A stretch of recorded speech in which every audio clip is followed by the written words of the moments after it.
பக்தன் ரொம்ப அழகா சொல்றார், கர்த்தர் எனக்கு கொடுத்த சொல்லி முடியாத ஈவுகள், கிஃப்ட், வரங்கள், ஆசீர்வாதங்கள், நன்மைகள், ஈவுகள் எல்லாவற்றிற்காக ஆண்டவருக்கு ஸ்தோத்திரம் என்று மனதார துதிக்கிற ஒரு வார்த்தையை சொல்லுகிறார்.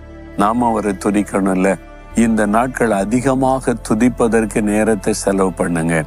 இந்த ஆண்டு முழுவதும் கர்த்தர் நடத்தி கொண்டு வந்த பாதையை திரும்பி பாருங்க. நம்முடைய பாவத்திற்கு ஏற்ற தண்டனை கொடுத்திருந்தா நம்ம அழிஞ்சிருப்போம்ல. ஆண்டவர் மன்னித்து கிருபையாய் நம்முடைய பாதுகாத்து நடத்தினார். எத்தனை ஆபத்து வந்துச்சு, ஆனா அந்த ஆபத்துக்கெல்லாம் விலைக்கு காத்தார். வியாதி வந்துச்சு, ஜெபம் பண்ண உடனே ஆண்டு சுகம் கொடுத்தார், ஜெபத்திற்கு பதில் கொடுத்தார்.